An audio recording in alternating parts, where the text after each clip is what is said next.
Hello, hello, hello, hello, hello. The countdown to the New Year's. Mother suckers. If you hear any noise in the background, it's just my 140-pound killing machine German Shepherd walking, clod hopping on the hardwood floors. Eisen is a good boy. I'm afraid he might be a bit racist, though. He might be a bit racist. He typically leaves the mailman alone, except for when the mailman is black. And my stepdad is black.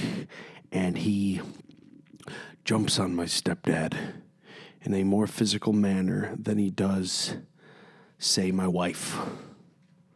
Or a white mailman. Yeah, I think there's some genetic coding going on in this fool. He might have came from the frickin' NAZI camp. That name we don't speak out loud here. But it's all love at the Stationary Astronaut podcast. In all honesty, I'm not going to lie, my Siamese cat, she's a cat of a different breed, man. She is racist towards little kids. She absolutely hates children. And she trips them when they run by. She puts her paw out and she trips little aliens. So yes, both of my animals have issues. We're seeking therapy for them. That's very exciting because they're going to have a brand new year in 2019 as well. We're going to get them therapy, and my animals will no longer be prejudiced towards other human beings. No, all jokes aside, I love them so much, just like I love and appreciate all of our listeners. We have a lot of new stuff coming up in the new year. I am so excited to be partnered up with companies like Cameo, companies like Visionary, companies like Center of Movement, and of course Soltara. They have become my family, and we are doing a lot of big things together. And I'm very excited to be providing you guys with future episodes, future conversations, more philosophy, more outside of the box thinking, and more importantly, more positivity. So this episode is brought to you by Cameo at the Castle. Okay, now if you hear another thing in the background, that would be my daughter waking up from a nap. So I'm going to try to get this over with. Cameo at the Castle. I love them so much. Zach Oli, it's actually his birthday today. Hit him up, wish him a happy birthday. He has been working tirelessly, him and his wife and his staff there at Cameo, and they are just kicking butt. Our friends at Social Butterfly are running their advertisements. They're just killing it, and Stationary Astronauts are doing what they can as well. We love them so much. They are family, and I honestly can't wait, and I'm so glad to have Fiddlehead located there as well as a second location besides their brand new spot at Flats on 4th, which will be opening up early 2019, and we will be doing a lot of our interviews there as well, getting gassed up. Once the new spot opens, you know what that means. It's Stationary Astronaut season, everybody's favorite drink. I'm so excited for that. And our friends at Soltara. Our friends at Soltara are, they are doing God's work, I must say. They are pushing the boundaries of what we think as therapy for broken people and people just looking to push the boundaries and become more one with the universe. Soltara is an ayahuasca retreat center, a plant medicine retreat center based on the Shipibo tradition.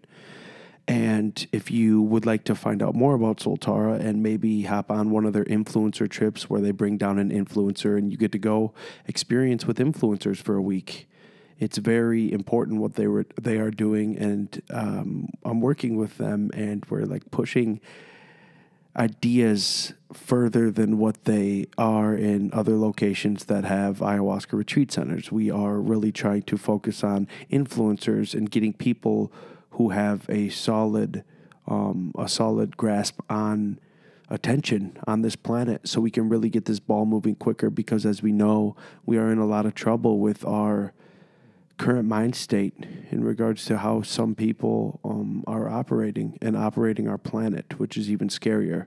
which means we need to get the entire Pentagon tripping balls, man. We got to bring them to the other side. Show them the secret, the glue piece, which is unconditional love. Yeah, let's tap them into the unconditional love machine. Start giving them those red pills, man. Let's bring them in. Let's show them the deal. Yeah, let's get them all enlightened and shit. All right, that's enough of my Ken Kniff voice. This episode is with my girl Jean Hermanson. She is a writer-producer, and they have an upcoming film about to be hitting theaters in 2019 called Ride, all based on this dude who now works for Haro. His story is just incredible, and he has a very, very racist upbringing, and then he was adopted by a black man played by Ludacris. Chris Bridges is in the film, the man Luda. And it's very ironic because it's kind of like my upbringing minus the racist part. I grew up in a family who was all accepting. You know, we already had, Asian cousins. Half of our family comes from Montreal. French, heavy French, 100% French. And then in 2000, my mom, after divorcing my stepdad, this is 6 years after my dad died, we moved to Rochester, and she got with my stepdad now, Sidney Lawson, black man. And my two little siblings were born later, that year in 2000, and they are both mixed, Dagan and Mason, who are my co-pilots in this thing. We grew up together, in a nutshell. I'm 30, and they are both about to turn 19 next year. And, they're my co-pilots. They are my little sister and little brother. I love them to death. And so much of what Jean was talking about in this episode rang so true with me in regards to kind of like the mixed parenting outside of the box, outside of the norm of what the Midwest is used to. We've been infiltrated by other human beings whose ancestors got more sunlight. Literally, that's what differentiates us. It has nothing to do with anything but our skin. Our innards are completely the same, man. Everything. But, these freaking hillbillies on the Bible Belt rocking their white hats, which turned into red hats now. The MAGA folks, they think it's something different. They think that people whose ancestors in Africa just got more sun, ever notice how people closer to the equator have darker skin? Yeah, you want to know what that is? They get more sun. You freaking hillbillies. So, without any further ado, you guys enjoy this episode. Make sure you follow us on Instagram. Go like our stuff on Spotify. Make sure you get all the updates. Go like our page, Stationary Astronauts, on Facebook. We've got new merch coming out, a revamped website. I love you so much. Enjoy the show. And I'm gonna be high as a fucking man.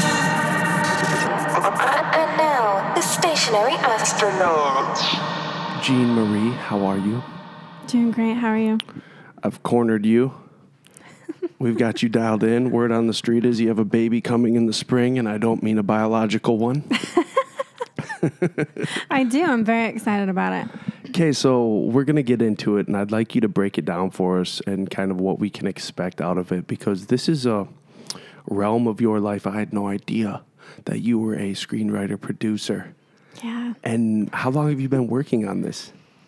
Well, Ride actually gosh, it's been a long time coming. We finished the script in 2016. It filmed over that winter and was actually supposed to originally release last November. So Ride in itself has just been a really long journey, but screenwriting as a whole, early 2016. For when you? I started, yep. Is this your first go around with screenwriting and having it be a full production? Yes, absolutely. We do have a lot of other pieces in the works that we are writing and trying to produce and get going, but Ride is the only one that is actually complete and going to be released as of now. How excited are you? Oh my gosh. It's insane. It's unbelievable. I'm still in disbelief, so we'll see. What was it like when you got the green light where it's like, oh my gosh, this is actually going to happen? What did it feel like? It was awesome. It's one of those just kind of out-of-body experiences because it's not something that I'm used to or that I thought that I would ever be a part of. It's not, that wasn't my direction. So just the fact that it happened and that I was able to be a part of it and that, I got to put in so much of myself into the script was just amazing. So to see it take off and actually become something, it's incredible. Were you on set during a lot of the filming? I actually wasn't, just because of travel and my own personal life. I wasn't able to be out in LA while they were actually filming, so I missed a lot of that. But they were able to send me videos and snippets of that day and what had happened and just kind of on-set behind-the-scenes stuff. So it was really cool to experience that and be able to see it, even though I wasn't there in person. Since you're one of the writers, can you break down kind of the storyline and how it came to be? Yeah, it's an incredible story.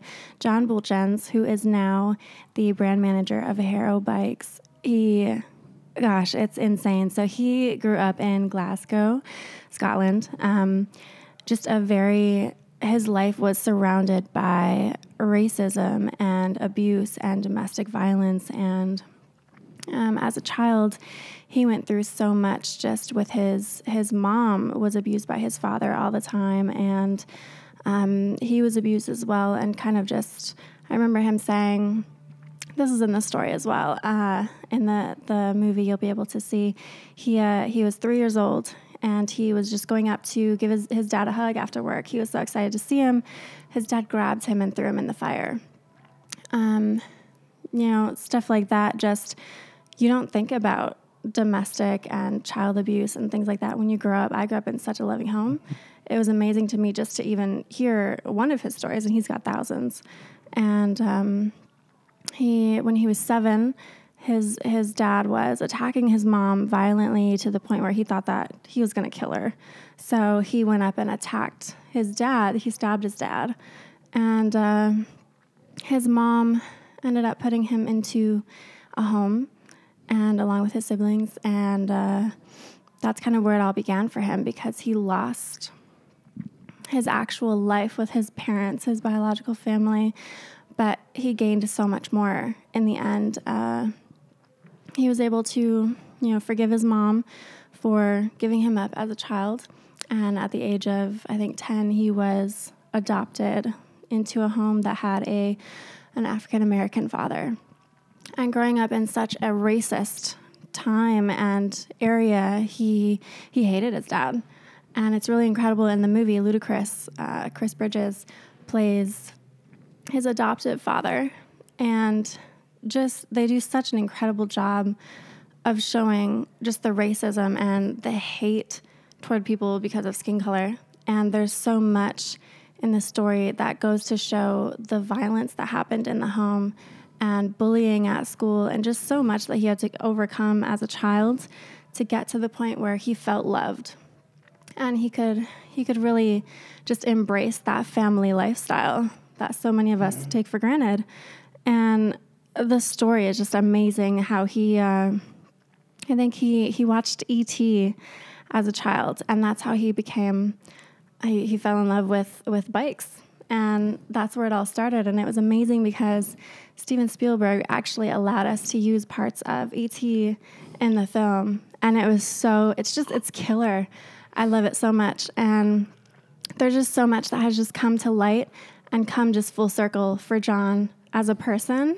And I'm so proud and so happy for him just to see he came out of that horrible situation and brand manager of Haro.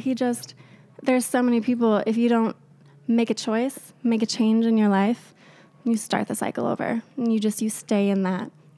And it's horrible. I'm going to take this moment to hold John accountable for the amount of nuts I've racked on his bikes. It was either GT or Haro growing up, and it was like, damn you, John, I'm never going to think of it the same. Yeah, it's crazy. He sold me. Awesome. So did he have you brought up E.T., does he have a history with extreme sports, or is it just brand management and business? He did, before he was brand manager, he grew up on Haro. He became, he played in sports. Mm-hmm. He was professional riding and just, everything that you would see in a normal BMX weekend, mm-hmm. going to the X Games, things like that. He performed in those. He practiced. He wasn't scared of anything.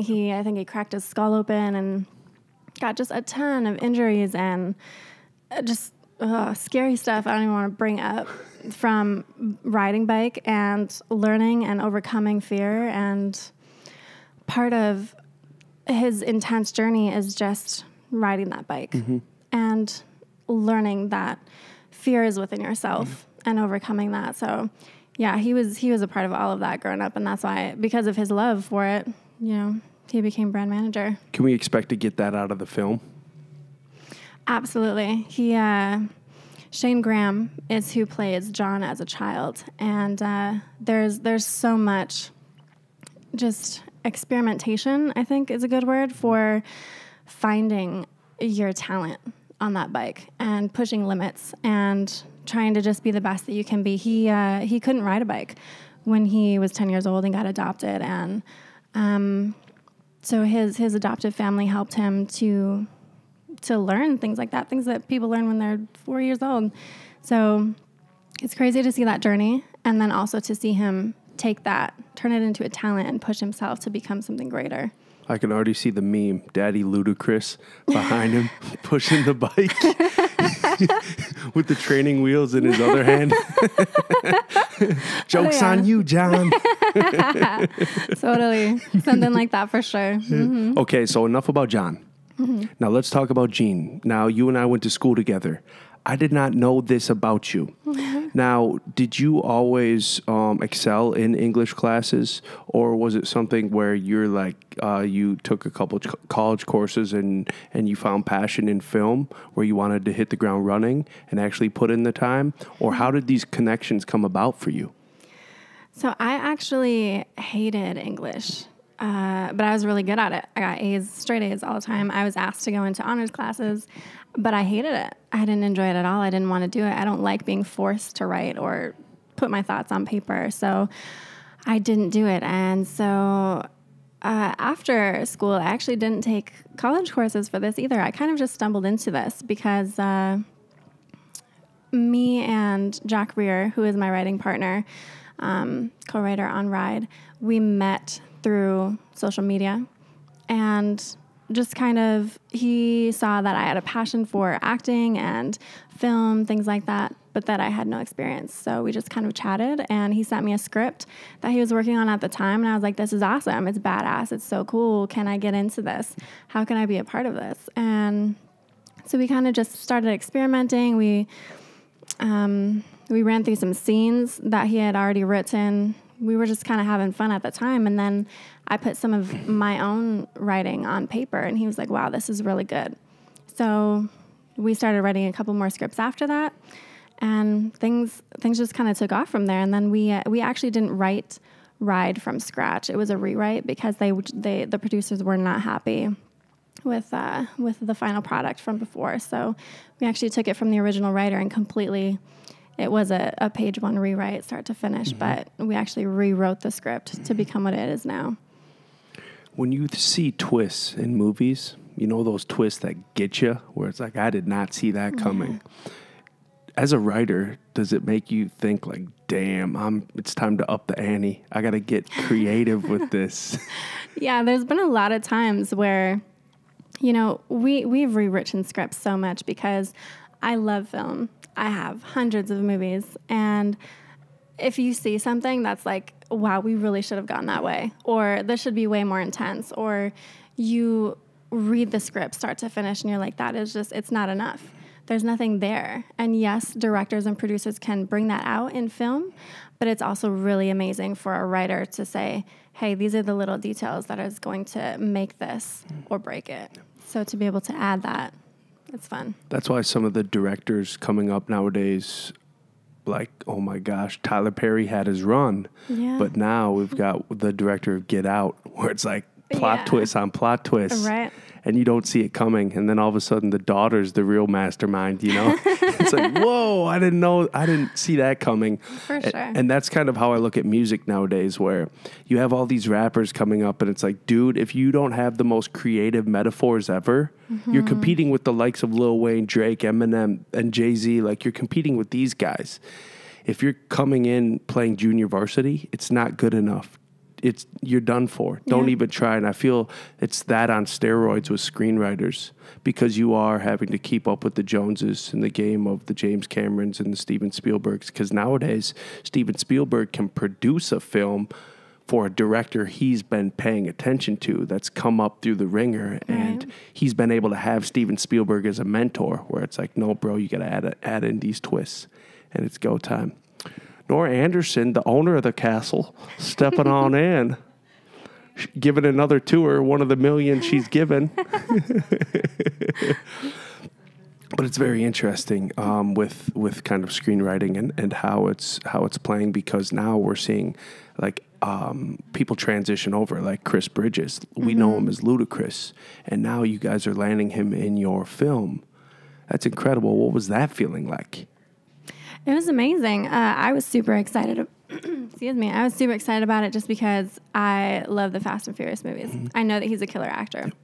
I also love his music. I think it's amazing to bring in more than one talent and show the life of that. So the fact that we got him to play his father was just amazing. And he already had some chemistry with John, and it was really cool to just watch him work and play a different role. Especially he plays this badass in Fast and Furious, and he plays a really caring, down-to-earth father who's trying to just gain the love of a son in Ride. So it was really cool to see the difference in that. Plot twist with Ludacris. I did not see that coming. All warm and welcoming. Right. Does he or doesn't he have dreadlocks? No, not at all. Had to get rid of the He actually wears, dreadlocks. I think, sweater vests in the, yeah, it's amazing. What? It's very different. Now we need that meme. Pushing John on the bike with a sweater vest. Right. Please make it happen. Internet, step up to the plate. We need this. So I really like to get into kind of emotionally how it made you feel as this big news just keeps adding up, because I know when I get that email, I'll never forget, one of our most recent events with Gary Vaynerchuk and Meeting in the Minds, where it's like, I'm on my way for work to Phoenix. I'm on my way to the airport getting a ride from a friend, and I get the email, Gary's in. And it's like, nostalgia kicks in. But that's when the real work begins, because now you got to keep up. Where it's like, oh boy, I have to impress these people now. You can't come up short. Right. You can't play JV. And that's kind of what it is when you start racking on big names who are already established and successful, like a Ludacris, where now we got to show up to play. The pressure is on. Right, exactly. That's kind of the feeling, exactly, is that the pressure is on. For this one, it's hard because it's been such a long time coming. So the excitement, I think, came a long time ago. So now it's just kind of, it's happening again in the state of, is this really going to happen? And when? And how? And so in the beginning, of course, I lost my shit. You know, I was going crazy. It was amazing just having something start to finish, having something, an actual film that not only is being created in itself, that's amazing, but the fact that the story is so incredible. And I think that, you know, for me, it's important because the entire premise of the story, the value, is something that I think people really need right now. Just a kid going through abuse and watching his mom be beaten, and this racism thing is still such an issue. So I think just going through that And knowing that it's in a film that kids can see, that families can go to together, that's the most amazing and exciting part to me, is that it's going to actually be shown to the world. It sounds so much like my life. I was raised in a racist-ass podunk town, and then I got brought in, and my stepdad's black. So he's been my stepdad for almost 2 decades. Nice. And it translates over, because now, as we were talking before we went hot, when you go back to a town like that, and it's Trump country, and there's so many farmers and these type of people where you just see it from the outside of the bubble. You're no longer inside of it. And especially with the upbringing like John's, and kind of where we are nowadays, where psychologists are focusing more and more on the behavior of kids and what's creating these little human beings that eventually turn into adults. Yes. And focusing in on what made them. So often we focus on the child at hand, but we should be focusing on the parents. Right. Exactly. 100%. You know? And that type of stuff really interests me, because if we're actually going to play the proactive prevention game, we should probably start talking about our elders. Right. And why we are the way we are nowadays. Absolutely. So much ADD, to the point these kids are finding skateboards at a younger age because that's their escape. Yeah. And it's something where I'm really interested in it, and how we can really kind of mold our future. Absolutely, I agree.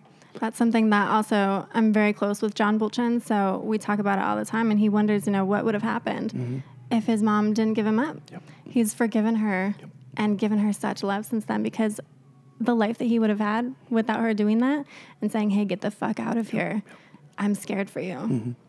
It wouldn't have been the same. John's found the silver lining. Absolutely. Which probably means, I don't know him, but it probably means he's found peace in life. For sure. Now a movie's being made about him. Right. It's incredible. He's so happy. He's such a happy-go-lucky guy, and things would have been way different had he Is not. he based out of L.A. now? He is, yeah. That's a smart move if Yeah. you're brand manager of Haro. You better be. Yeah, he's been there a little while. Where it's like summer all year long. Yeah. I mean, John, if you want to sell snowmobiles, you can come to Minnesota, bro. But those bikes ain't going to work out for you. Yeah, for sure. Okay, so you started impressing your writing partner, and things started kind of gaining steam for you. It's very tough because your online presence is like non-existent. And I was gonna have an after show talk with you, like, Gene, please, you have big things going on for you. Let us help you out. Yeah, I know it's a problem. I don't like social media, so it's an issue for me, for sure. It's kind of like our ego. Yeah. We don't have to like our ego, but we have to accept it and understand that it plays a role. It's a tool. And that's the same thing with social media, because everyone is so caught up on it. And I think we go through phases where it's like election season. Now everyone thinks they're a politicist and they can just spread their knowledge. But it's not the case. What I like is arts. So when a halftime performance happens, what happened when Beyonce comes out and she's rocking Black Pride, and it's like, let this woman use her platform instead of berating her. You don't live in her shoes. You don't live in John's shoes. You can't speak for John or Beyonce. Yeah. And that's the same thing with what we're dealing with the internet right now. Is, man, everyone thinks they're just armchair quarterbacks, And I can't blame you for wanting to regurgitate every single time you just repulsing. I can't blame you. And that's where like dipping our toes in is probably the best move. That's what I do nowadays. I'll take a lot of time off. I typically call it off the grid August, where the only thing I answer to involving the internet is my work email. That's it. Nice. But when you come back, you feel like an alien. You feel like E.T. Like, what did I miss? Yeah. I know, that's crazy. So, like, for you, you still use Facebook Messenger, which is a tool. Yes. Billions of people are using Facebook Messenger. That's something you can't escape from. Yeah. I think more... What was the statistic? 30 and below, more people are using Facebook Messenger than email nowadays. Wow. It makes sense, though. Yeah. But still, when you're talking with corporate execs or agencies or whatever that may be, it's email or bust. Yeah, you know, exactly. You're not going to catch them on Facebook Messenger. That's crazy. Okay, so your mom. Sorry, we keep like stepping out, stepping in. That's my ADD. That's fun. Blame it on my mom. Okay. So we is he still your writing partner? Yes. Obviously, you guys wrote this together. Yeah. Was this a big break for him as well? It was. I think it's his second or third film that he's had. I think his first was The Grizzly Maze, something like that. Okay. It didn't really have a lot of traction, but it was a good film. In the industry, is getting a date, is that kind of like the extent of going the distance where it's like, okay, well, it was made, but we got to make sure it doesn't get shelved. Yes. We've got to go the distance, and we've got to create this media push in the hype train so we can actually get it in theaters. That's a whole nother level of stress, right? It's huge, and that's what's been going on with Ride exactly, because we, like I said, was supposed to be released last November. It was complete filming last January, February, around there. It only took 5 months to film. You know, that's something that we've been struggling with because we can't, there's so many hurdles to overcome in order to get it actually released in theaters, get it out to the people. It's been in countless film festivals, won so many awards. It's been sold out everywhere, standing ovations everywhere. But the problem is getting it out to the people. So, I mean, film festivals is one thing, but to actually get it to the people that need to see the film, that's a whole nother hurdle. And so that's what we've been struggling with. And so I'm hoping, praying, fingers crossed, that it actually is released in spring like it's supposed to, because we had a date set before. So fingers crossed. So are they trying to avoid going straight to streaming platforms? It's tough because of the crowd. So they're trying to see, what age range are we going for here? We want the young people who might be having a hard time, the people that are old enough to realize something's wrong, let's fix it. But also to look at how are we going to reach them. So going on Netflix, going on Amazon, things like that, is that the best way to reach them?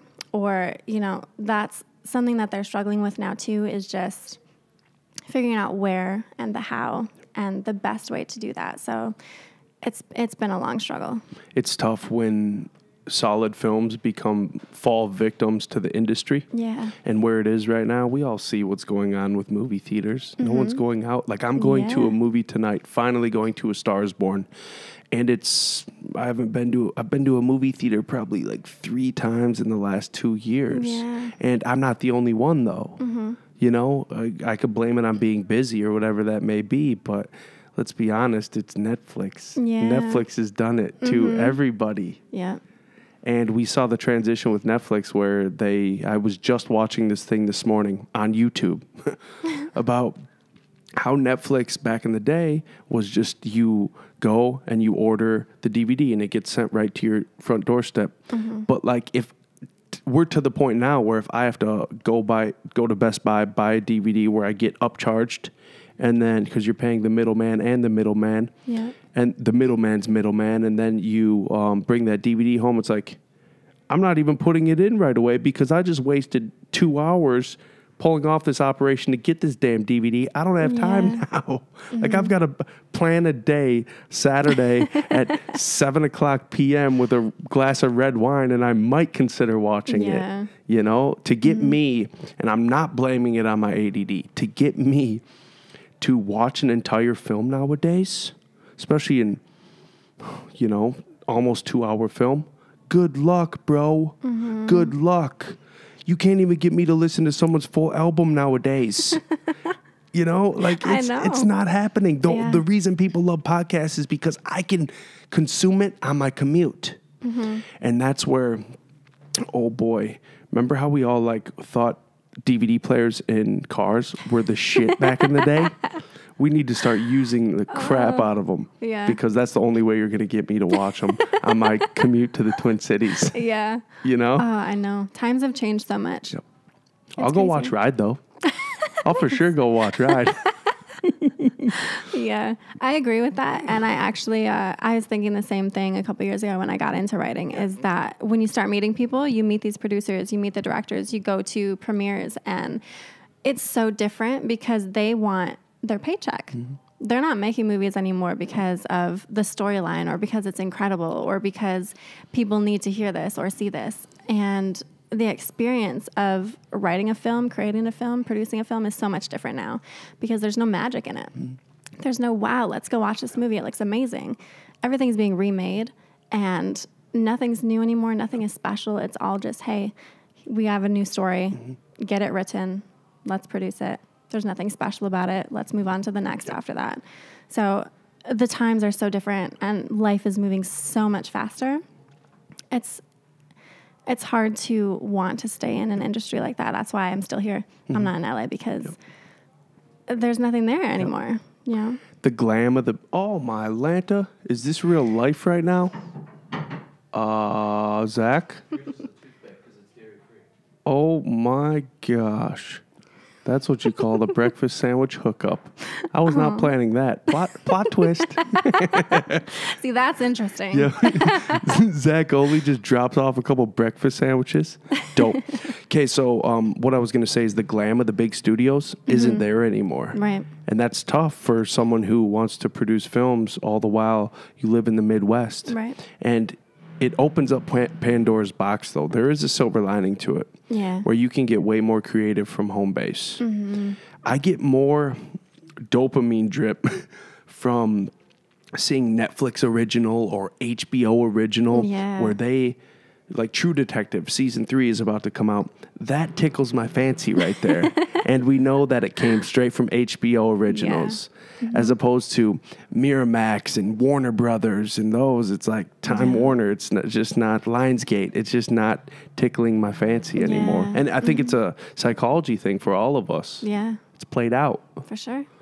So I'm really excited to see because with Ride, it's very unique. It's not something like we had the Jackass Boys where they were getting big studio films, and they were all skaters and stuff like that. Yeah. But this is something where there's a deeper plot line to it. Yeah. That is something that we're all going to get drawn into because it sounds like anyone can relate to it. Absolutely. Because it's not just about an extreme athlete. It's about the hero's journey in a nutshell. Absolutely. Do you tap into that much, the hero's journey and how it plays in film? So I think that... Do you want me to break it down for you? Yeah. Okay, so Joseph Campbell wrote this book called The Hero's Journey. Yeah. And his methodology within the hero's journey, all films are based on it. So like Pixar films, like Finding Nemo. Yeah. Okay, so this hardship happens, and then they go on this journey. Yeah. And then at the end, you know how like a Rock film, The Rock never dies? He's throughout the process, he's going through the hero's journey and then coming out on top at the end. Yeah. And that's the same thing with all film where it engages us psychologically, where there's hardship, John's story, hardship, abusive household, and then he goes into Ludacris's home, and then he's brought up, and Ludacris plays a pinnacle role in his upbringing. Yeah. So it's always like Morgan Freeman always plays this role where it's like, I'm going to help out the hero, and that's kind of like Ludacris in this one. Yeah. And then obviously I don't know how it ends. I don't know I don't know the climax or anything like that, but it builds up to the climax, and then we kind of get to see it all play in, and that's a lot of the times where twists will come into play in the film. And then at the end, it's like, look, John, dude, you're riding it out with Haro. Yeah. I just took the words out of your mouth. I mean, yeah. Exactly. Let me think. I tend to do that. It's nice when you already know the answer, to your question. Blame it on the Fiddlehead coffee, this bomb Fiddlehead coffee. Yeah. Well, I mean, yeah, exactly what you said. That's how it is. So it's incredible, though, to actually see it, and watch it happen and play out and see this real rough, tough kid actually learn how to love. And that Ludacris, someone who, this kid's racist. He wants nothing to do with him. He won't even walk by him. He doesn't want to be taught anything by this African-American guy. Just racism is so horrible. And to see how that plays out in the end and how Ludacris can say, hey, let me actually help you. You got to let me in. If you want change, if you want to stop being, this kid who's angry at the world for nothing that is still a part of your life, you need to let me in a little bit and make change. So the fact that he actually, you can see these little steps being taken and these choices that he makes to change his life. If he hadn't done that, he would have been right back in the home. So John was partially racist. Absolutely. He was very racist. Oh, that adds on cherries on top. Yeah, it was really bad. He wanted nothing to do with him. He would have actually preferred to stay in the home when he found out that his adoptive father was black. And if he had stayed there, his social worker said he would have died. What year was this? Deep. Oh my gosh. I don't even remember. Timelines. It was such a long time ago. Like 80s, 70s? How old is John? Probably 80s. Don't ask me that. Damn it. I'm pretty sure he was in Glasgow in 79. Okay. So it would have been late 80s. Late 80s? Mm-hmm. So it was still rocking, and that's like, because you know what hip-hop culture did. Hip-hop culture, like, opened up Pandora's box to these little freaking racist hellions, and they're like, well, I like this song, so sorry, Mom, I'm going to go rebel. Yeah. You know? Yeah. It's so interesting to hear that, because there's been all this talk. Is racism a gene? Is it and I truly don't think it is. I think people can graduate from racism and bigotry as long as they travel and they get outside of that box that they've been placed in, that they were born in oftentimes. Yeah, racism is taught. Yes, yes. And the quicker we can come to that conclusion as humanity, I think we'll really be able to dive deep into it, because as you know, historically, human beings, like if you go do a 23andMe or an Ancestry.com, my shit comes back 2% African every single time. Doesn't matter. 2% African. I can be a freaking pasty Midwesterner. Doesn't matter. Yeah. No matter what. Yeah. Doesn't matter how blue my eyes are. You know? Yeah. It'd really be cool to like see an interview with John, and to really kind of feel out how he is nowadays and how he's transformed. I'm really excited to see this film. I know, let's have positive reinforcement. We know it's going to launch spring of 2019. Yeah. It's going down, right? Absolutely, yes. Okay, so where can people find you, Jean? You're going to have to come to my work because I'm not online. I don't have a Twitter. I have one. I haven't been on it in a couple of years, though. Gosh, I got to get back into the social media swing. Do you have a dog? I have 2. What? Yeah, I just adopted another one. Yeah. Why? What are their names? I look like a dog person. What are their names? The first one, she's a 4-year-old Pomeranian. Her name is Roxy. Okay. And the second one I just adopted, his name is Hiccup. And Hiccup? I wanted to change it, yeah. That's dope. But he actually gets hiccups like every single day. And what kind of dog is that? He's a Chihuahua. Chihuahua. Yeah. You know how I could tell? Why? And I'm not judging you, but I'm judging you. It's the scarf. I knew you were a dog lady because you have a scarf on. Maybe it's how it was tied. Oh, God. Roxy and Hiccup. Yeah. That is a very unique name. It is. Very. And you adopted it with that name. Yes. And, oh my gosh, Hiccup. That's hilarious. You can always tell how someone is if they name their dog a human name. So if they name their dog like Richard or Charlie, those are typically my favorite kind of people. Because it's like, you've got a personality, and if you ever have kids, I know they're going to have a personality too. Oh, man. So no cats? No, I'm allergic. You are? Yes. Yeah, cats have their own agenda. Yeah. They do not give a shit to the point they're about like, anything. I don't care about you, lady. I'm going to make you sneeze, and I'm going to make your dog hiccup. That's the long and the short of it. I own this house now. I don't care if you adopted me at the age of 14. I now own it. Yeah, for sure. So when it comes to goals, are you already working on another film or writing an original? We do have a couple. That's a hard question to answer because we've written so many, probably like 13, 14 over the last couple of years, just because of an idea. So we've done that. But the couple that we're actually pushing right now, there are 2 other ones. One is a TV series called Committed. They both kind of have like a similar storyline, just about telling the true story of a psychologist who experienced so many just crazy, remarkable, unbelievable things within a psych ward. So it's very interesting though, and it's comical, but it's real. So it's interesting. So that one we're working on. But where did you draw that from? There's actually my co-writer knows a couple people that he took it from up near Duluth. So it's actually a true story about their life, her work, what she did before. So obviously not real names, but the stories are legit. They're very real, very true. And we just kind of want to bring that out just because of the insanity of the stories. It's amazing to see within someone's thought process of being a psychologist or, anyone basically that works within a psych ward and seeing what happens. And it's not your typical, someone in a straitjacket type thing, just chilling in a room all day. So it's really interesting to have all of these different, and it's a TV series. So the stories just, they keep coming. She has a lot of experiences to share.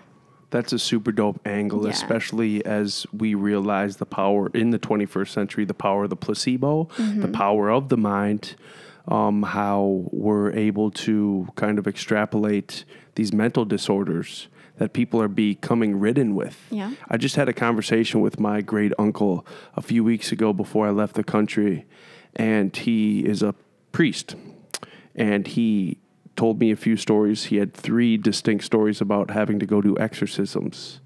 And he's like, one thing he kept coming back to was, Nick, the power of the mind is insane. Yes. And it can land so many people who, because we don't know if it's a spiritual disease. We don't know, obviously, so much like Alzheimer's and things like that can be genetic, but we don't know. And that's where we just try to be people's saviors, but we honestly don't know. And that's why, I go back to psychologists. They are saints working with some people who have just been ridden psychologically, and we don't know what to do. Yeah. And I think we're waking up to it in this 21st century. So when crafts of art are being built around that psychology, it's very interesting. Yes, absolutely. What's the next one? The other one is a film called Don't Look There. It's also a psychologist who is a mother, and she's battling with alcoholism. And her story, start to finish, it's incredible. I love the ending, and the storyline and the twist is just amazing. And those are things I love to be a part of. It's interesting and it's real. And there's so many people that can relate. The amount of alcoholics out here that I know is amazing compared to, especially just in total, everyone that just has a drinking problem or goes back to it or gets sober and then says, just one more. It's amazing to see just the background and the story and what can go on in someone's mind, and then to see your perception on the outside. What are you actually going through? Why aren't you talking to me? Why are you acting weird? Why is today funny? It has to do with their actual behavior behind the scenes and what they're thinking and feeling and going through, and her alcoholism and what she's struggling with. So the story is amazing. This is something I really want to get made, and we're pushing for it, but not yet. Got to get that paper up. Yeah. Got to get that money. Right. Time to fundraise for Gene. I'm going to put everything aside. We got to fundraise these films, sucker. No, to bring it full circle, behavioral psychologists, again, they kind of look at all disorders or addictions as kind of a surface thing. What caused that? What's the root cause? Because you could end up an alcoholic coming from an abusive household, or you could end up with an eating disorder, and vice versa. And then things can be added on. I'm so interested in that because of where I've come and where I've come from, and how I've tried to explore my mind to dive deep into my own disorders, and then being deep in the program, seeing people struggle, and the type of people where it's like you never saw it coming. Yes. Wait a minute, what are you talking? You have it all put together, but you go home to a bottle every single night? Yes. No wonder you have bags bigger than what I pull out of frickin' Target. Yes, absolutely. I agree with that totally. And that's why I love this story, because there's so much going on in her mind that's completely different from the other characters and how they're perceiving it and how they're treating her and acting around her. So it's amazing. It's amazing to see. And the storyline is actually it shows her issue with alcoholism in her past and how she's struggling with it today. But the story has to do with her following someone around who kind of just shows up as this ghost, in her life. He pops up here and there all over the place, and she knows that she knew him before, but doesn't know from where. So just the entire, when it comes full circle, it's amazing. And to see how these people have affected her life and what she thinks about and the things that you just hold on to and grasp when you have alcoholism. It's incredible to see this story, and I'm in love with the ending. So it's something that, it just makes you step back and like, whoa, I wasn't expecting that. And I was writing it, I love stories like that actually just show you, and it doesn't matter. It's kind of like Ride, it doesn't matter if you're an alcoholic. You see the point. There is value in that. There is a moral. There is a deeper understanding of, hey, let me understand this person as a person, not through her issue, her disease, her alcoholism.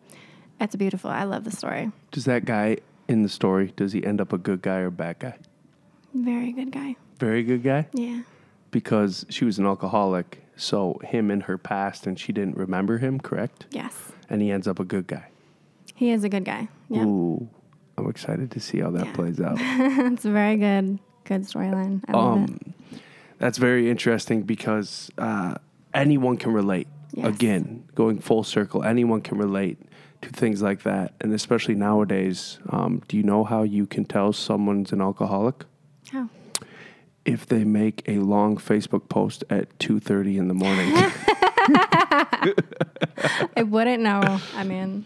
No, like even with Instagram nowadays, going back to social media, Instagram, you're really kind of being able to point out who's riddled with different sorts of addictions. Yeah. Mm-hmm. Because let's be honest, in the 21st century, social media is becoming its own form of addiction. Yes. And that's kind of why I portrayed it as a blanket, where it doesn't matter how the disease shows up, it shows up in various ways. And we're seeing it with social media nowadays. And I think anyone who's self-aware in the 21st century, we kind of need to be able to point out, okay, I can't be like that. I need to use these people as an example. I cannot be like that. I still need to use this tool.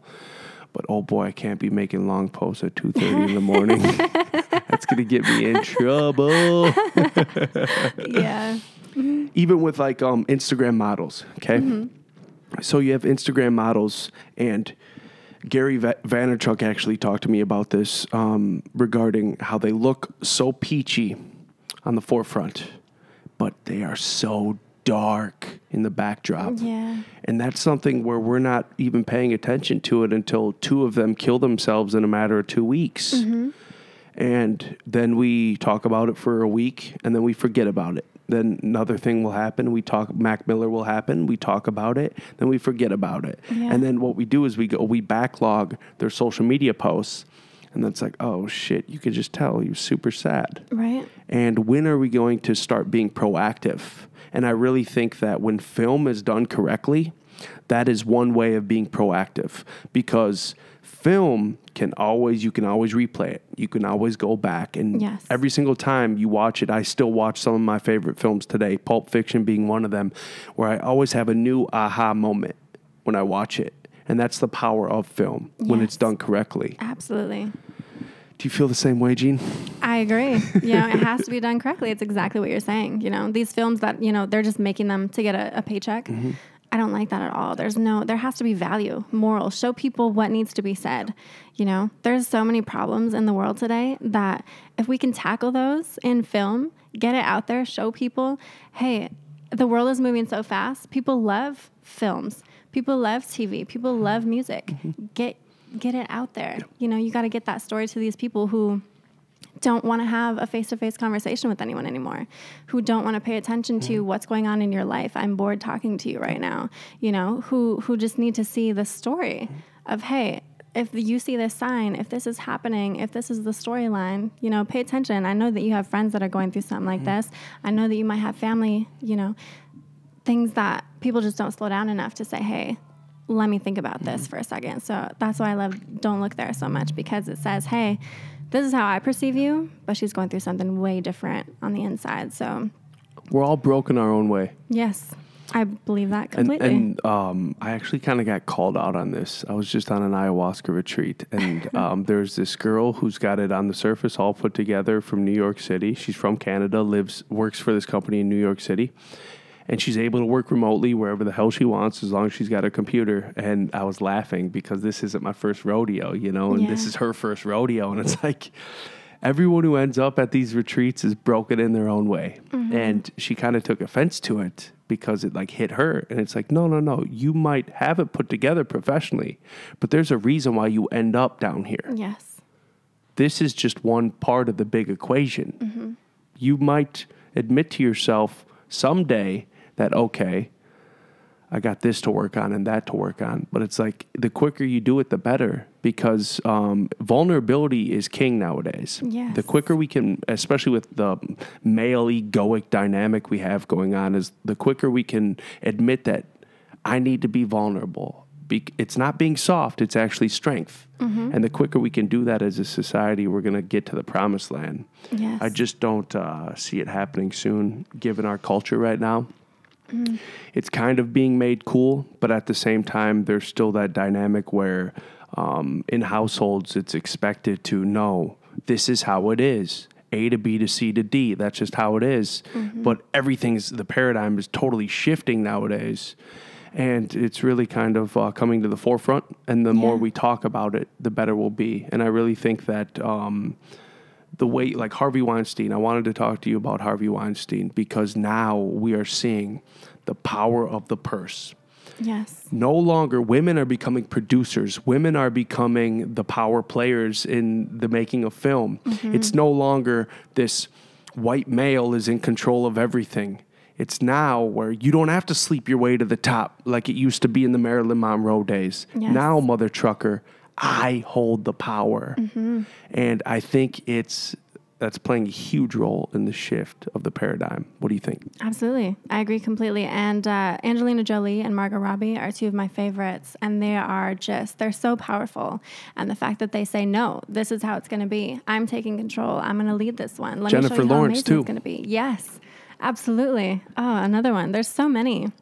And I love that, you really need to stick together and let it out and just be honest, be true and real to the world. And I agree with you completely about it being a strength, not a weakness, to open up like that. And it's such a problem. It's dangerous, if we don't stick together just as a people, not only, women and learning to have a voice, but just as a whole people, we can stop so many things. Not only the equality of women, but also racism, domestic issues, countless problems that are going on in the world. We just need to, get over ourselves, honestly, and just let it out. Be real. The sooner, because it's always been the men have been the power players. Yes. And the sooner that they can come to realization that, no, I need females.